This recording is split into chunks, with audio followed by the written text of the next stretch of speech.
delve deeper into the digital loans that you just made mention of. But before we round off in less than 3 minutes, how do we clear off the bottleneck system in the regular banking system, for instance, that now gave room for all of these, ways by which those who are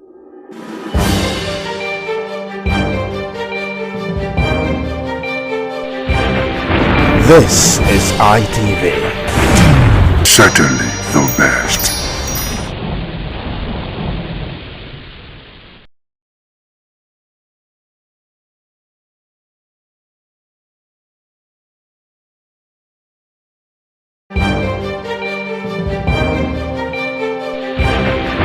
This is ITV.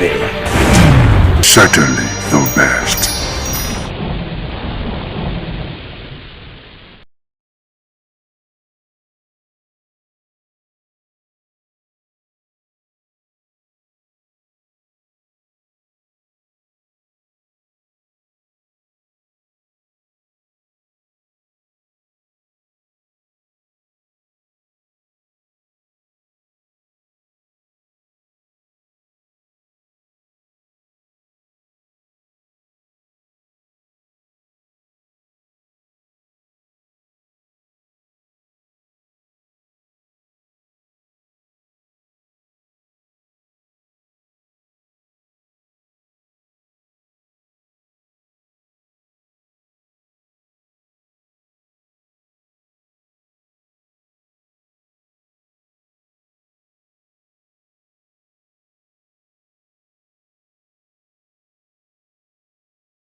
ITV, certainly the best.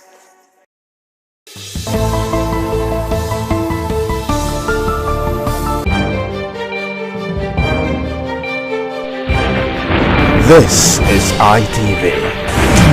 Certainly the best.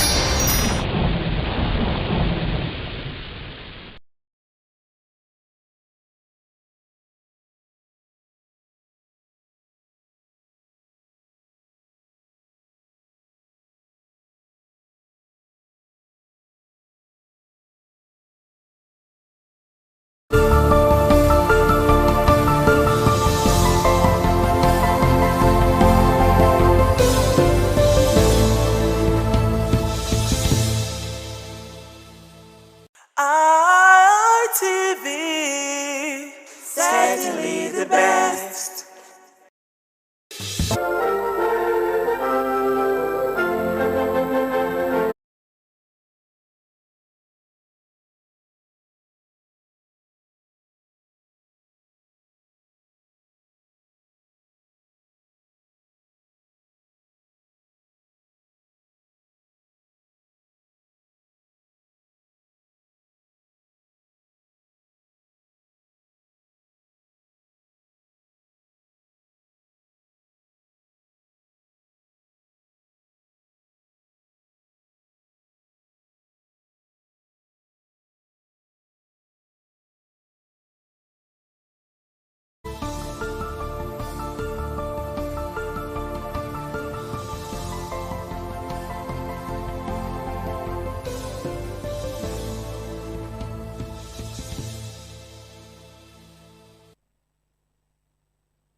In the headlines, Senate to hold the closed-door session on controversies over U.S. strikes.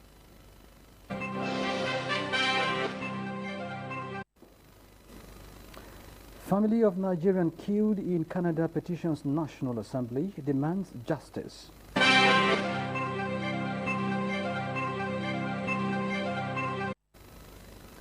Lagos Task Force nabs woman, 6 others over illegal sale of immunity stickers to motorists to evade arrest.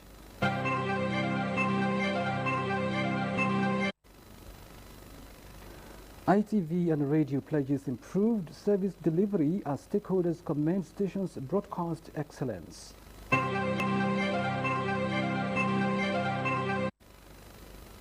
Plus, Uniben admit 15,077 students for the 2025-2026 academic session.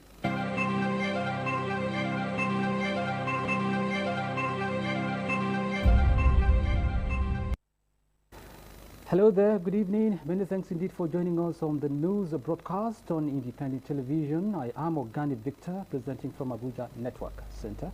I've got two ladies presenting with me tonight. I've got Messilina Unko at Lagos, and of course, Chukwufunanya Adigwe. Good evening, ladies, and welcome to the presentation. Good evening, Godwin. Thank you so much for your pleasantries. It's such a pleasure to be doing this bit with you.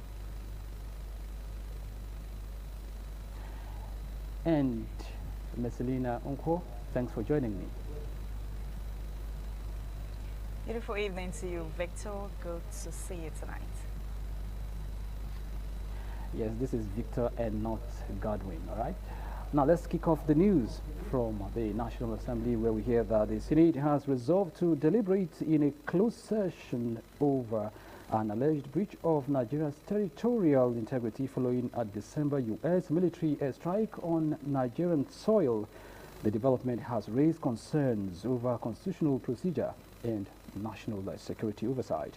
The resolution followed a motion raised under matters of privilege by Senator Abdul Ningi, who accused the executive arm of government of failing to carry the Senate along on the issue.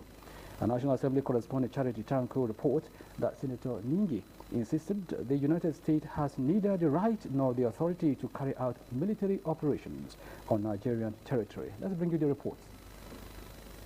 Raising the matter under breach of privilege, Senator Abdul Ningi expressed strong displeasure over the United States airstrikes on Tangaza local government area of Sokoto State. Recall that on December 26, 2025, the United States military reportedly carried out airstrikes on some communities in Sokoto State. In his submission, Senator Ningi said the action amounted to a violation of the Nigerian Constitution as well as the United Nations Charter. Even the president himself cannot and shall not, under this constitution, ask a foreign power from any part of the country to hit into Nigeria. The lawmaker further warns the Senate of the dangers and consequences of remaining silent over such actions. In his response, Senate President Godswill Akpabio acknowledged the seriousness of the matter, but emphasized that issues bordering on national security are not suitable for open debate on the floor of the chamber. Mr. President, if we allow these things to happen and we pass a law here that is detrimental to any powerful country, the next thing we hear is that President Akpabio has been hijacked and taken to Guantanamo. On the pages of newspapers that the attack, I'm sure you are referring to what happened in Sokoto, happened with the concurrence and the collaboration of the Nigerian security services. We have also been so brief, but we need to brief you in closed session. We need to brief you in closed session. Security is not something that we speak in the market. From Abuja, Charity Tanko, ITV News. And away from there now, a case of alleged injustice involving the killing of a Nigerian citizen in Canada has sparked outrage as the family of Mr. Osewegi Irorere, an indigene of Edo State, petitions the Nigerian House of Representatives over his death. Our correspondent report that the victim's family, through the lawmaker representing Orionwo Ohuwande Federal Constituency of Edo State, Honorable Billy Osawawu, is demanding government intervention, alleging that the killing was unlawful and calling for justice.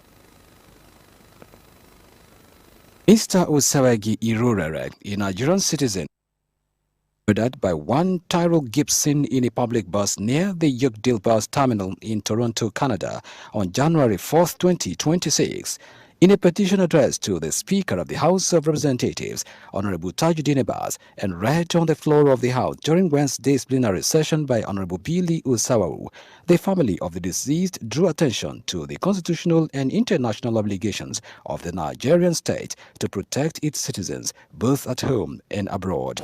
This petition will not merely about one family's pain. This petition is about integrity. Planning and taking care of Nigerian citizens also. Mr. Speaker, I plead to take down this petition on the floor. The petition cited provisions of the Nigerian Constitution, including Section 33, subsection 1, which guarantees the right to life, as well as international human rights instruments such as the Universal Declaration of Human Rights. It urged the federal government to take appropriate diplomatic steps to ensure justice is served and to safeguard the lives of Nigerians living overseas. Development of sovereign national policy is a framework for protection of Nigerians in the diaspora. Lastly, Mr. Speaker, official recognition of discharge laws and the national concern deserving of institutional response. The House of Representatives is expected to deliberate on the petition and take further action. From the House of Representatives, Ogani Victor, ITV News. And the media has been tasked to champion the clamor for reserved seat for women and the prompt passage of the bill currently at the National Assembly. As Joy Gucci Hakina report, the national convener of the Reserved Seat for Women Bill Campaign Coalition, Chief Osazu Igbenedion Oguche, gave the charge Wednesday during a high-level briefing with editors and bureau chiefs of major news organizations in Abuja. The National Assembly reconvenes after its long for the reserved seats for women bill is leaving no stone unturned in its push for the speedy passage of the pro-gender progressive legislation. This media engagement brings together senior Abuja news editors from major print and electronic media platforms. According to the national convener of the Reserved Seats for Women Bill Coalition, Chief Osasu Igbenedion Oguche, the meeting is aimed at enlisting the media as key partners in correcting the glaring imbalance in political representation at both the National Assembly and state houses of assembly. She notes that while women constitute nearly 50% of Nigeria's population, they currently occupy just about 4% of the elective positions nationwide. Chief Osasu insists that all hands must be on deck to ensure the bill is passed by February this year. We're looking to take away seats from the existing lawmakers. No, the bill is looking to add additional seats to the national and the state assemblies so that we could reserve these additional seats for women alone to contest. The managing director of TOS Group, Kingsley Sintim, alongside the TOS Foundation advocacy lead, Andika Numor, presented an overview and current status of the bill. We've led serious advocacy efforts to create heightened public awareness about the bill, what it means to every Nigerian, whether you are a man at the market or the woman in the market, to a student, to our leaders at the House of Assemblies. I think one cardinal thing the media can do is to step up advocacy, keep the people adequately informed, create an agenda for discourse. In her concluding remarks, the national convener, Chief Osasu Igbenedion Oguche, acknowledged that the timeline is tight, but expressed strong confidence that a bill can be passed, provided there is the needed political will and collective commitment from all stakeholders. The roundtable ended with a renewed resolve by participants to mobilize nationwide support and sustain advocacy efforts to ensure the reserved seats for women bill successfully scales through the National Assembly. From Abuja, Joy Igoche Herkina, ITV News. Let's now bring you more stories from our Benin Network Center. Thank you very much, Victor. Now to continue the news here in our Benin Network Center. Edo State government says stability of the power sector is key in the rapid growth of the Nigerian economy. The Deputy Governor, Right Honorable Dennis Idahosa, stated this when he granted audience to members of the Committee on Power Sector Reform and Expenditure House of Representatives, who were on a courtesy visit to Government House, Benin City. Deborah Ogbefun reports that the federal lawmakers in the states are asking for an oversight function on the power sector. Members of the House of Representatives Committee on Power Reforms, led by the chairman, Architect Ibrahim El Mustafa Aliu, were in Government House to brief the Deputy Governor, Right Honorable Dennis Idahosa, on their fact-finding mission on electricity providers domicile in the state. Welcoming the committee members to Edo State on behalf of Governor Monday Okpebholo, Right Honorable Idahosa says the power sector, particularly the persistent national grid collapse, needs urgent attention. He emphasized that access to reliable and stable electricity is fundamental for economic growth, job creation, digital innovation, and improved quality of life for citizens and businesses. For us to have a robust economy, they must get the power sector right. If we have a stable electricity, Nigeria will be one of the best nations on earth. Chairman, House of Representatives Committee on Power Sector Reforms and Expenditure, Architect Ibrahim El Mustafa Aliu, says they are in Edo State for physical assessment of the documents before the National Assembly with a view to interfacing with the key players. Generally, there are issues with the electric sector, and we're out to find the truth and see how we can make it right. The Acting Managing Director and Chief Executive Officer, BEDC, Engineer Jonathan Lawani, says the visit of the committee is a boost for the power sector in Edo State and will give necessary information to the visitors for their oversight work. The fact that the government is concerned and the members of the National Assembly are here is a boost for us, because if without a proper government support and enabling environment, no business can thrive. It is expected that the nationwide oversight function of the House of Representatives Committee on Power Sector Reforms and Expenditure will help in improving electricity supply in Nigeria and tackle persistent collapse of the national grid, which has collapsed twice this January. From Government House, Benin, Deborah Ogbefun, ITV News. Now, the University of Benin has admitted 15,077 students into the various faculties and programs at the 2025-2026 matriculation ceremony, with an advice for them to shun all forms of distractions in the course of their academic pursuits. Pius Nsogo reports that the university community was agog as the ceremony witnessed a large crowd of matriculants, parents, and guardians. The Registrar, University of Benin, Mr. Ademola Bobola, administered the matriculation oath to the students, while the Vice-Chancellor, Professor Idoba Omorige, SAN, formally admits the students into the university. In his speech, Professor Omorige, SAN, described this year's matriculation as particularly significant because a lot of the new students are pioneers of over 20 newly introduced courses and programs. He said the major focus of the university is to raise men and women who will be useful to themselves and the society. You have been admitted on merit. Therefore, merit and excellence should be your watchword your academic sojourn here at the University of Benin. This is a first-generation university, and one of the most sought after in sub-Saharan Africa.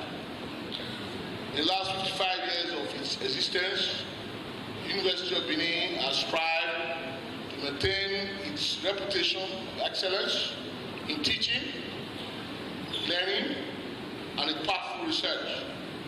Our attention to meaningful community engagement is also part of our strengths.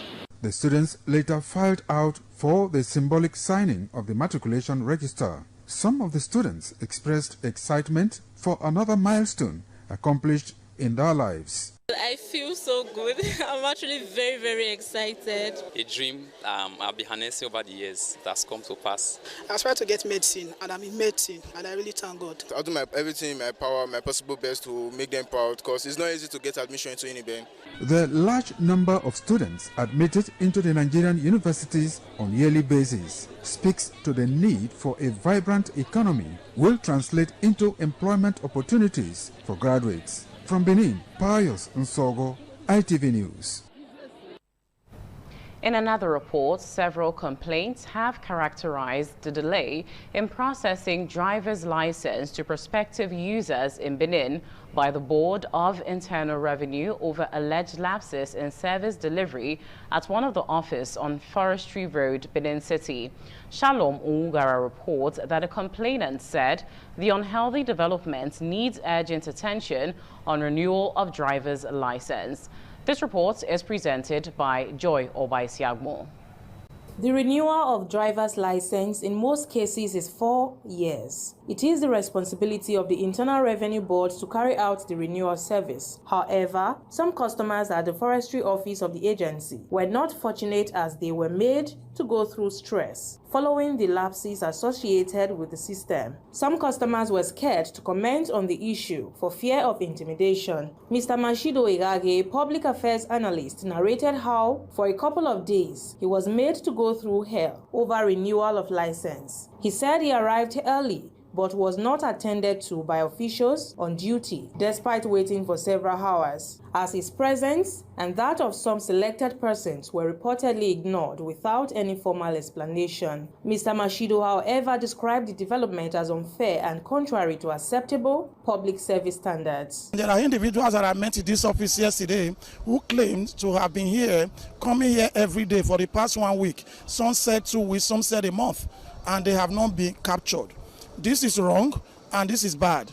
This got to change. If we want a better country, we at the bottom must change our approach on how we do things. The news crew visited the Federal Road Safety Corps Edo Sector Command to seek official clarification on the allegations. Deputy Corps Commander Mrs. Obiageli Iwala reacts to the allegations. You will be captured when, after payment, if your payment drops. If it doesn't drop, they'll be waiting for it to drop. There's no way they can capture you with another person's payments. Some will pay, but because of network problem, it may not drop. So it's possible that the person's own had not dropped and he came. Definitely they will give him number in order for him to wait for the capture. But if it doesn't drop, there's no way they can capture him. From Benin, Joy Obaisiagmo, ITV News. Moving on, late Madam Teresa Ijose Ene, mother of ITVN radio staff Efosa Wangwe, has been eulogized as a woman whose legacy will continue to resonate in the lives of those she touched and came in contact with. These tributes were paid during her burial ceremony held over the weekend in Benin City, which attracted her children, family members, management and staff of ITVN Radio, members of the Nigerian Union of Journalists, Edo State Council, and dignitaries from within Nigeria and the diaspora. Patience Usao-Giwa has the details. Activities marking the final burial rites for late Madam Teresa Ijose Ine commenced on 22nd January 2026 with the conveying of her body from Igbinedion University Teaching Hospital to her residence at number 1 Andres Momo Avenue, Ewotubu Quarters, Benin City for a service of songs. This solemn event was attended by family members, friends and dignitaries, including the Managing Director of ITVN Radio, Engineer Elvis Obaseki. The service of songs was an emotional moment as her children and guests paid glowing tributes, describing late Madam Teresa as a loving mother and a virtuous woman whose impact will be greatly missed.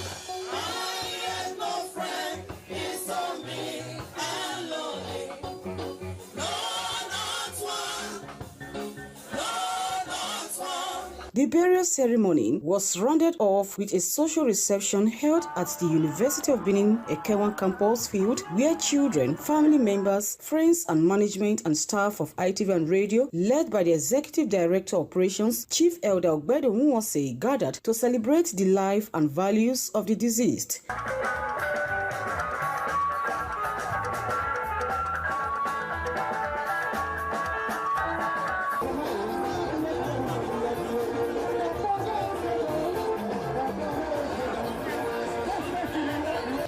She was a very nice woman, a peaceful woman, a prayer warrior, a mother to all. She was my best friend and she was a sister as well. She also led me to Christ. She was a very loving and caring mother.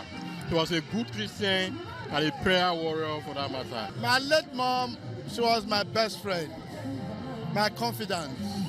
I'll forever miss her. My mother-in-law is the mother of everybody. You can see how the activity shows that she's the best mother-in-law I've ever experienced in my life.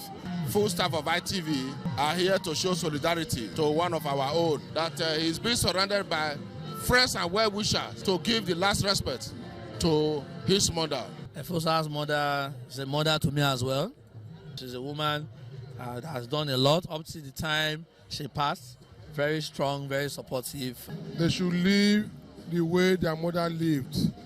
She was a mother to all. A Thanksgiving service was held at the Believers Ministry to conclude the funeral.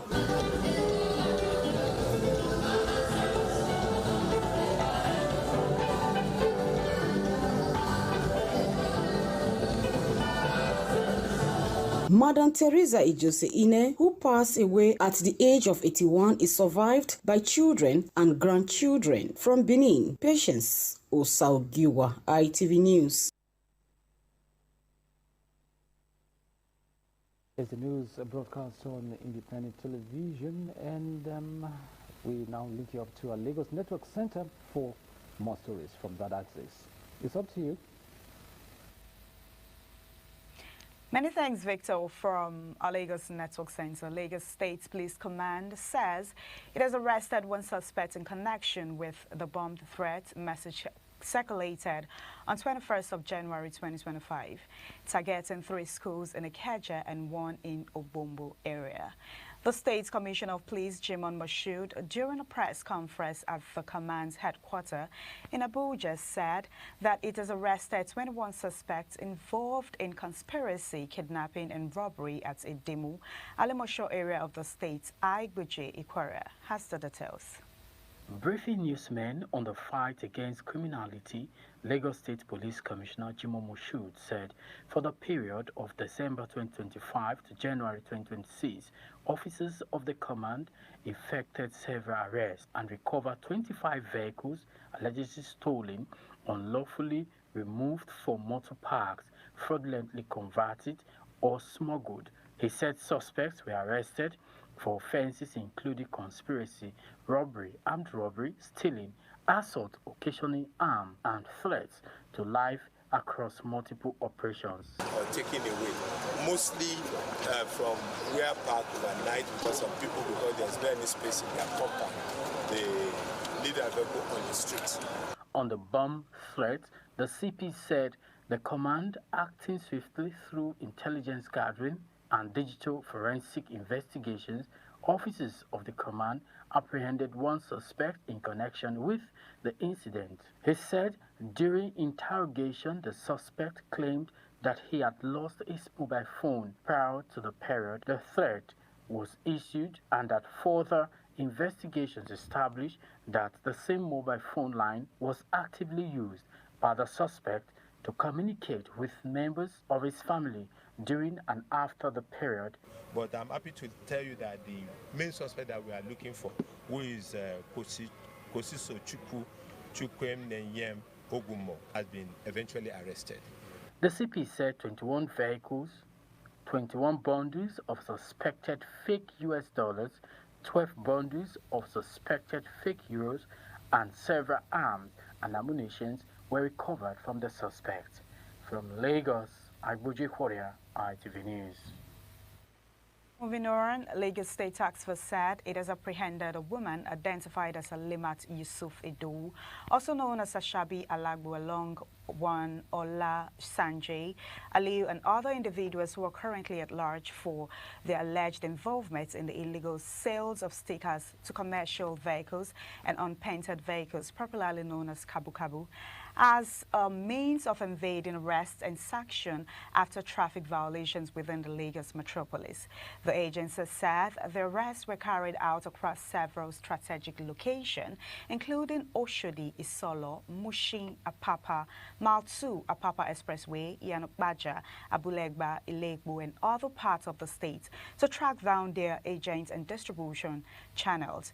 It explained that preliminary investigation revealed that the suspect specialized specialize in issuing various branded stickers falsely, presented as legitimate authorization to operate without being escorted by law enforcement agencies, particularly the Lagos State Task Force, during routine enforcement and compliances operations.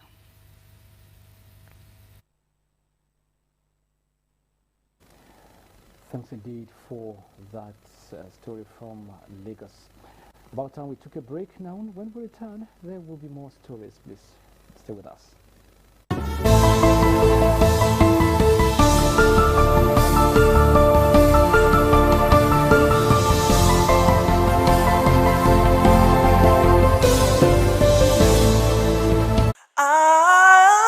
ITV, certainly the best.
Some days, there comes the Ugemobo Festival, which the Oba celebrates outside the palace gate.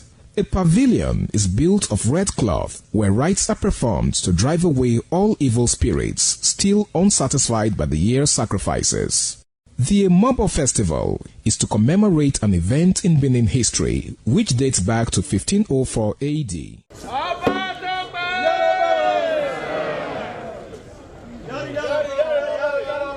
Yari yari, Oba Tope! Yari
The Oba of Benin added a colorful mood to the year's celebration as he walks round the city center amidst cheers.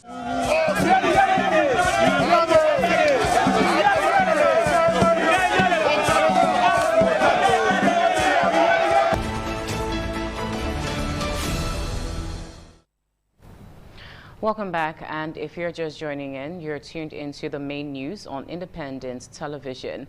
Now, in more news, prominent businessman and renowned traditional title holder Otumba Adekunle Ojora, has passed away at the age of 93. Ojora, who is the father of Mrs. Toyin Ojora Saraki, wife of former Senate President Bukola Saraki and former First Lady of Kwara State, died on Wednesday, January 28, 2026. The Lagos royal family of the late Chief Prince Abdul Lasisi Ajayi Ojora confirmed his death in a statement signed by Mrs. Toyin Ojora Saraki on behalf of the family. The statement noted that the late Ojora would be buried in Lagos in accordance with Islamic rites. He is survived by his wife, Erelu Ojualakbe Ojora, his children, grandchildren, and great-grandchildren. Now, Chairman, Edo State Forestry Commission, Dr. Valentine Aswe, has harped on the need for those residing in the riverine areas to cooperate with the state's government to attract development to the state and avoid illegal tree felling in the forests. Dr. Aswe stated this when he received the leaders of Ijaw communities in Ulugbo and Giligili communities who paid him a courtesy visit in his office in Benin City, capital of Edo State. Efosan Wangwe has the details. Edo State Forestry Commission was created by Governor of Edo State, Senator Monday Kwewulu, to curb illegal deforestation. Recently, the Commission's chairman, Dr. Valentine Aswe, visited some riverine communities in Edo State and discovered illegal tree felling and deforestation by unidentified persons who transport the trees through the creeks to other states. In his remark, Dr. Valentine Aswe said the mandate of Governor of Edo State, distinguished Senator Monday Kwewulu, is to curb illegal tree felling to protect the environment. I want to welcome you once again for coming to the commission.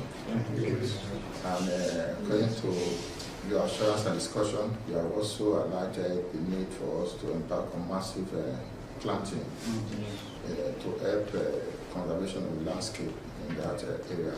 We will do our best to make sure that we curb illegal logging and give those people committing the crime sense of direction, sense of belonging, and see what they can do for our state. Carbon stock, carbon credits. Apparently worried by the disturbing development, leader of the delegation from the Ijaw communities, Dr. Scott Onase, commended Dr. Valentine Aswe for his efforts in curbing illegal tree felling. He assured of the support of the Ijaw communities. To work in synergy on how we can prevent illegal logging from our area. We used to hear trees like Iroko, Bishi, Mahogany, Apa, they are forests. But today you find out that most of these community trees, they are not there. In another engagement, the chairman of the Edo State Forestry Commission, Dr. Valentine Aswe, received members of Agoba Simi, Edo State, led by Kocho Yamu, and they congratulated Dr. Valentine Aswe on his appointment as chairman Edo State Forestry Commission. So commend you for the way and manner you have been handling this commission. This is the first time we are having a fearless man who has demonstrated leadership. From Benin, Efosa Wangwe, ITV News. In another story of interest, Edo State's Commissioner for Education, Dr. Padi Yamu, has reiterated the commitment of the Edo State government to leverage technology to drive the state's economy through strategic collaboration with global technology partners. Dr. Iyamu made this known while flagging off an advanced job-ready tech skills training program, a partnership between the Edo State government and Deep Tech Ready with support from Google. The program was held at the John Odige Oyegun Public Service Academy, JUPSA. Kingsley Uchegbu has the details. The partnership aims to train 800 Edo students from different tertiary institutions in high-demand job-ready tech skills and to provide an avenue for advanced tech skills across different disciplines for global competitiveness. Declaring the program open, host and Edo State Commissioner for Education, Dr. Padi Yamu, said the state government is taking advantage of the opportunities in the digital space to encourage students to provide solutions to life's challenges, leveraging on technology. Having gone through the program for a period of 6 months, they will be certified, and it creates that opportunity for them. They can apply for jobs, as it relates to tech, where the opportunities. We can also, from the agreement that we have with Google, we can also select first from those that have been trained, from this program. Some resource persons highlighted gains of the program to include advanced data analysis and visualization, data science, machine learning, data architecture, geospatial data science, computer vision, and advanced machine learning techniques. Edo State Commissioner for Finance, Honorable Emmanuel Okoebo, Chairman BTVET, Barrister Onome Briggs, and some innovators comment on expected gains. Our Governor, Senator Monday Okoebo, believes in supporting startups, so we'll take this message back to him and we know that he's going to key to it. Everything that will become big always starts small. So with this initiative, you can be sure that where Edo State is going to is bigger than what we can even see now. My expectations are high. I was able to present my projects, my ideas, and everything that I wanted to present, and it was recognized by the Edo State Governor. Courses that were listed out will position Edo State in a very strategic place in the global space, particularly in the AI and machine learning space. Edo State government is currently in discussion with Cisco to engage more youths across the state in developing digital skills. Kingsley Uchebu, ITV News. The need for government inclusiveness and to carry everybody along by the leadership of APC in Owa East local government area dominated a meeting convened by the Axis 2 of the APC in the local government area. The brainstorming meeting, which was attended by who is who in Owa Axis 2 APC, agreed on salient issues that border on the need to correct the segregation of the area in terms of elective and non-elective positions. Efosa Wangwe has the details. Axis 2 of Owan East local government area, which is made up of 5 wards, namely Ward 5, 6, 7, 8, and 9, conversed to review the APC political strategies in Owan East local government area as it affects Axis 2, especially now that various elections are forthcoming. The mission of the meeting was simple: to let APC in Owan East know their stand and grievances in a bid to ensure peaceful coexistence of all members and avoid a brewing crisis. An APC stalwart from the Axis, Honorable Aslem Imobi, a one-time leader of the local government legislative arm, said they are not happy with the way they are being treated despite the large votes contribution in elections. Honorable Aslem Mobihi, who was also a former secretary to the local government, said inasmuch as they recognize Adu Ganiu Lawa as the leader, they have some aspects they cannot tolerate, citing segregation during appointments, among others. We vehemently reject that move to remove the vice chairman who ran a joint ticket with the chairman, the candidate of the APC, as it were. We enjoin the party to uphold that joint ticket of chairman and vice chairman. Lending his voice, another chieftain of the APC, Dr. Festus Ewu, explained that all party members have the same status, as no one is superior. Hence, the call for one is to give Ernest Aikalegbe as the chairmanship candidate and Imoyi Alaba as vice. He said Owa East APC is known as a peaceful people. An individual will come out and say a ticket is sealed, no other person can contest for it, is abominable and it's a misnomer. Every eligible sons and daughters of Owan East local government is qualified to run for the House of Rep. From Afuze, the administrative headquarters of Owan East, I am Efosa Wangwe, ITV News. You're still watching ITV Main News. We'll take an intermission now and be back with more stories. Stay tuned.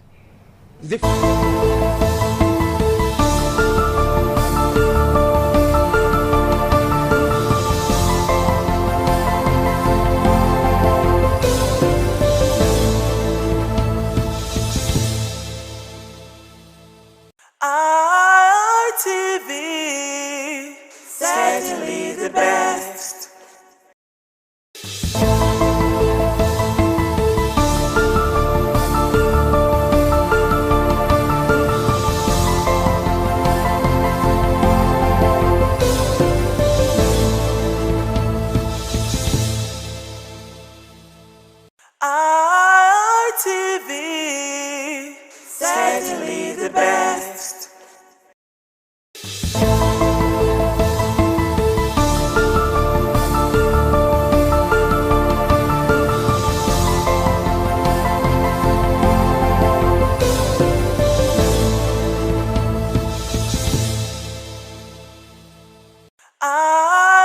RTV, certainly the best.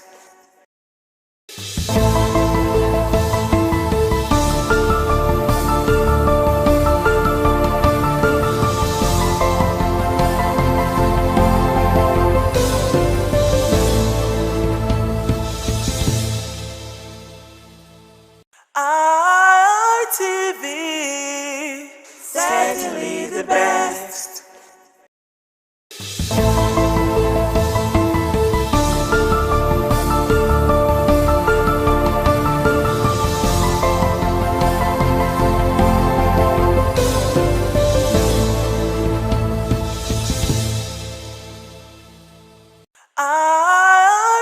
RTV, certainly the best.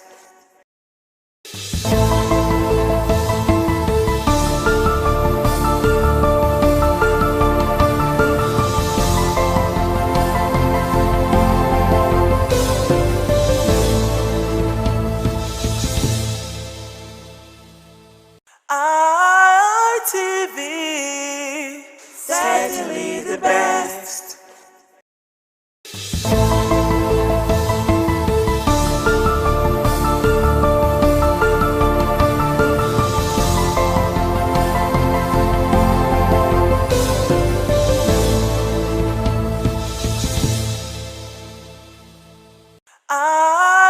RTV, certainly the best.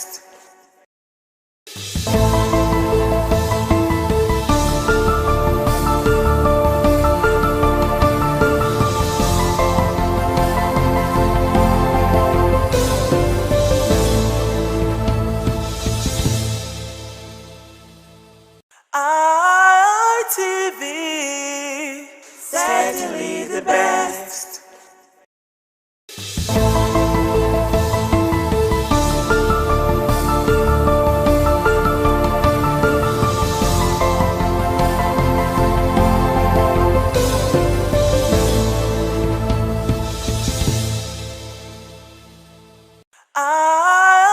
RTV, certainly the best.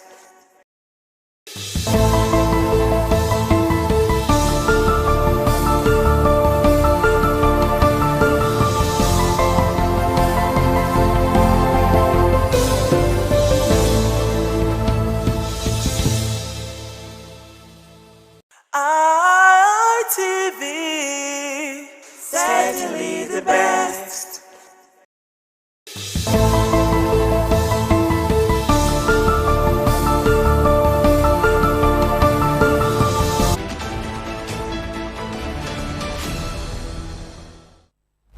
Welcome back. Now on to more news. Counsel to the former chairman of Esan West Local Government Area and former special advisor on youth mobilization, Edo Central, to Edo State Governor, Senator Monday Okpebholo, Barrister Bright Iluobe, has appealed to the state governor to intervene in what he described as the unlawful arrest and continued detention of his client, Comrade Collins Aibogun.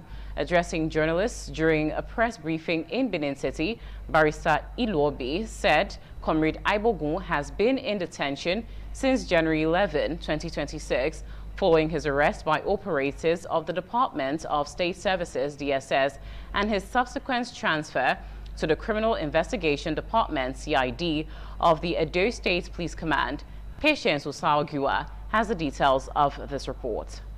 Briefing journalists in Benin City, counsel to the accused, Barrister Bright Iluobe, explained that Comrade Collins Aibogun was arrested on January 11, 2026 and has since been unlawfully detained by security operatives without being formally charged or arraigned before a court of competent jurisdiction. According to the counsel, his client is being accused of sponsoring the recent ECBOMA students' protest against incessant kidnapping in the area, an allegation he described as baseless and politically motivated. He further stated that the prolonged detention of his client without formal charges constitutes a violation of his fundamental human rights and called on Edo State government to urgently intervene to secure his immediate and unconditional release. Persons who were physically present and directly involved in the Ekpoma protest have since been released upon the intervention of the Governor of Edo State.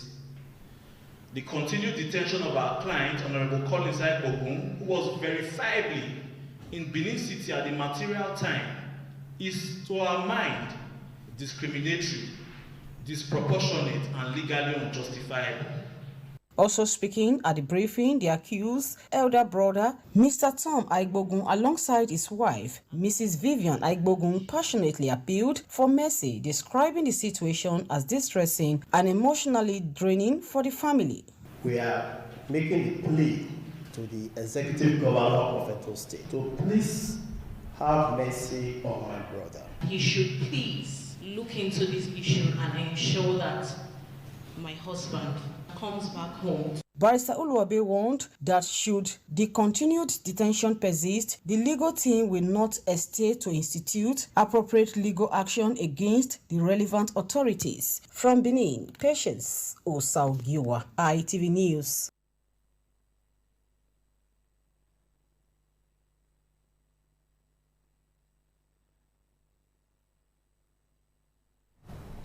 Now, the management of Independent Television and Radio, led by the Managing Director, Engineer Elvis Obaseki, has been commended for ensuring broadcast excellence in Nigeria. Stakeholders made the remarks during the station's 2026 Stakeholders Engagement Meeting held at the Ehizwa Hub, Airport Road, Benin City. Joy Obaisiagmo has the details.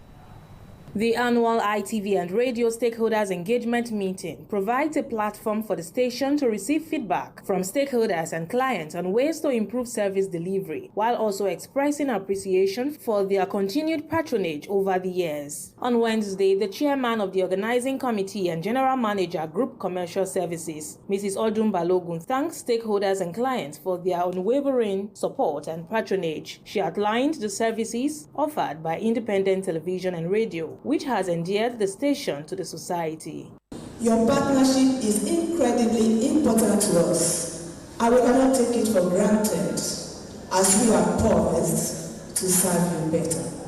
In his remarks, the Managing Director, Independent Television and Radio, Engineer Elvis Obaseki, assured stakeholders that their interest would always remain a top priority. He announced that ITV will review its payable rate for the first time in 5 years, effective April 1st, 2026, in consideration of Nigeria's current economic realities. My dear stakeholders, to continue to deliver the best to our TV viewers and listenership, on whose commitment our partnership has strived, we humbly and painstakingly need to make this most needed rate adjustment in this destructive era. Other notable speakers at the meeting included the Acting Zonal Director of the National Broadcasting Commission, NBC, Mrs. Helen Wanze, and the Edo State Zonal Director of the Advertising Regulatory Council of Nigeria, ACON, Mr. Tiamiyu Akim. Your commitment to delivering quality content and also promoting local talent is truly commendable. We also commend you for abiding by the rules and regulations of the Nigerian Broadcasting Code. I wish to urge the stakeholders to please note that it's crucial to get our advertisement vetted by ACON before exposure. The meeting also featured an interactive section where clients were given the opportunity to clear gray areas. On behalf of NAPLI and Images and Voices, I want to say a big thank you to ITV and Radio for taking the lead in terms of inclusive broadcasting in Nigeria. Those that goes around to interview people, they are well cautious. I'm very low. I cannot but talk about the changes in the administration, which Obaseki has taken up of late. In response to stakeholders' concerns, Engineer Elvis Obaseki disclosed that ITV will provide sign language interpreters to cater to the hearing impaired. He also announced the availability of visuals of the popular radio breakfast program Man Around Town across Nigeria via local and digital platforms. To whom much is given, much is expected. We will do a lot more. The Executive Director of Finance and Administration, Lady Celerina Ojomo, in a vote of thanks, expressed gratitude to the founder of the station and ASAMA of Benin, His Excellency Sir Chief Dr. Gabriel Osawa Igbenedion, and the stakeholders who attended the event. Without you, I don't think there would be us, ITV. So I say thank you very much. The meeting was attended by several dignitaries, including the Deputy Governor of Edo State, Honorable Dennis Idahosa, represented by his Chief Press Secretary, Friday Agedo. From Benin, Joy Obaisiagbon, ITV News. We'll take a short break now, after which the news continues. Stay with us.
Welcome back. Up next is sports with Osemujame Osaige.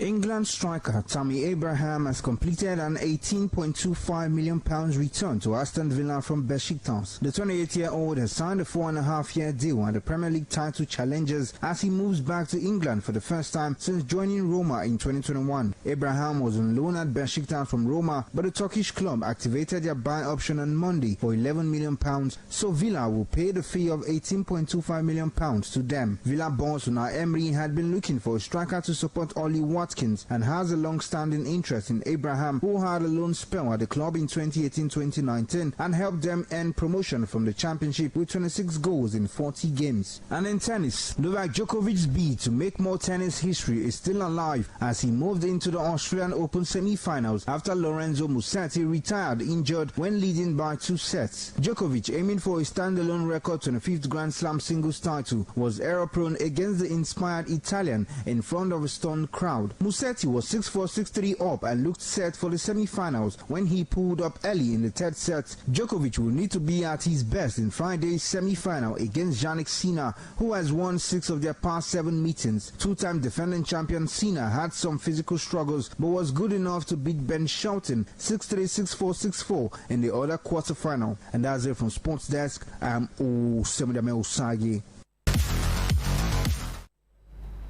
And now we draw the curtain on the main news on Independent Television. I am Chukufumnanya Digwe. Many thanks for staying tuned in. Good night.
ITV, certainly the best.